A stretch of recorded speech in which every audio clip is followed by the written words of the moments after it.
Helen cursed as the Coriolis storm took her small ship and threw it to starboard.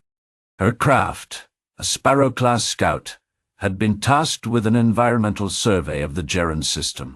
3 of the worlds were uninhabitable, with her scanners reporting no real resources to harvest. Ammonia atmosphere? Common as dirt. Iron deposits? Please. Platinum? Useless. The only worthwhile body in this junk heap was a Class 9 planetoid circling a gas giant. Atmosphere within limits, medium gravity, sensors detected some forests, and about a dozen disparate ground lifeforms. The big surprise had been a reading on the northern continent. Large veins of tree titanium ore, traces of selenium and Mara crystals. Here, she'd have to land and check it out. Fleet engineering would be very, very happy. Her systems had not noticed or detected the upper layer's instability. Violent turbulence and static discharges. Hopefully they'd bottom out at maybe 15,000 feet. Whoa! As she dropped further into the troposphere, static lightning slashed at her cockpit. Her displays flickered, resumed. Using language her mother would have slapped her for, she angled down, hoping to punch through this dense cloud layer. Then a savage tailwind shoved her sideways, sending her into a flat spin. Swearing, sweating and furious, she recovered. Using obscenities that her mother, her father, her grandfather and her grandmother would have slapped her for, she forced nose level, finally emerging at low altitude. "Join the scout service," they said. An alarm beeped. "See the stars in all their glory," they said. The alarm cut off. "They ain't paying me enough for this shit." A low rattling sound alerted her to the stabilators, one of which was now loose. Where to land? Ah, perfect. Right-hand side. Forest clearing with room to spare. Now to land this thing. If the belly jets haven't been ripped off. Putting the craft into a steep turn, she extended the aerofoils. Manual landing. Not trusting the auto systems after that approach. A sigh of relief escaped her as she landed with ease. Computer, open rear hatch and launch survey probe. Set for full scan, mineral and botanical both. Scan life forms. Compile biosphere ecology dot.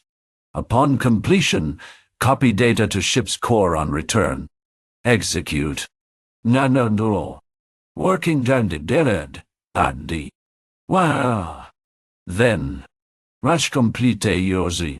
Helen watched the tiny device arrow away through the cryoplast canopy, then keyed the atmosensors.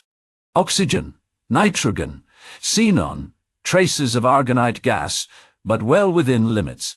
Environment, die. Occasional rainstorms. It will have to do. Exiting, she scrambled to the rear carrier pod. A small block-shaped bot rested inside, didn't look damaged. She hoped. The bot lit up at a voice command. No-eyed. Scan ship, she snapped. The bot hovered out of its nest, lifted on tiny microgravs, then ran a beam from stem to stern. Amash minimal. Stabilator, rear thrusters, minor hull breaches. Estimate 4 hours to synthesize parts and complete repair. Acknowledged. Proceed. Mightynumbat. Compliancia. The following hour was taken up with basic routine. Set up hab tent. Release 2 stealthed scuttlebugs. 1 for soil samples, 1 for water and possible sea life forms. Set up weather scanners and a mapping theodolite. And finally, lunch. Coffee had never tasted so good. Out of the corner of her eye, movement. Must have come out of the tree line. Standing slowly, Helen shifted, watching whatever this was carefully. Almost 2 meters long, 6 legs. Purple, almost shiny pelt. It took a step towards her, claws extended. A voice inside her head whispered predator. The head was a nightmare, looking like the petals of a flower with waving tendrils and 2 mobile eye stalks, the mouth a cruel, fanged beak. As she watched, some kind of tiny life form scurried past, the beast instantly snatching it and devouring at almost snake-like speed. That was the appetizer. She was the main course. Her mind racing, Helen assessed her options. Stun rifle? In the cockpit. Climb in and seal the canopy? No, it would attack the bot. Never taking her eyes off the animal, Helen drew her service knife, moving to the right with the grace of a glass dancer. It followed her unerringly, body low, as it stalked its prey. Across maybe 10 meters, they studied each other. She lowered her body into combat crouch, the creature hissing softly as it recognized her posture as an invitation to combat. It lunged forward, claws extended.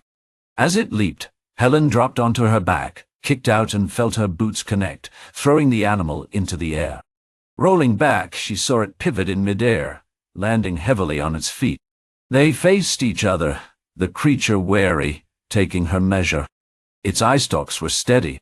Two predators faced each other on an alien world. One the result of centuries of evolution and continuous internecine combat on Earth, and amongst the stars, the other a master of its domain, lord of the forests whom all else feared. On a primitive level, both knew this could only end one way. One would live, one would die. No mercy, no quarter, no surrender. Two predators bred to survive. For a few seconds, the two formed a frozen, silent tableau. Helen could hear her instructor's voice from her first days in combat training. Stay low, centered, keep balance. If they get inside your guard, it's over. Then it moved, this time a low pounce attack, claws extended. Instantly, Helen spun to her right, unleashing a fast spin kick to its midriff. Her foot connected, her opponent rolled over onto its feet, body low to the ground. Shifting tactics, it attacked from the side, seeking to get past her guard. It failed, but as it changed position, its prehensile tail whiplashed sideways. Searing pain exploded at her temples as the attack connected. Blindly, a roaring in her ears, she slashed forward and down, her blade raking the creature's hindquarters. Blood flowed, deep gray and viscous. In that second, Helen realized she had made a fatal mistake. A wounded predator was always the deadliest of enemies. It had been just hungry. Now, it was hungry and pissed. Berserk with rage, it uttered an ear-splitting screech, turned to face her.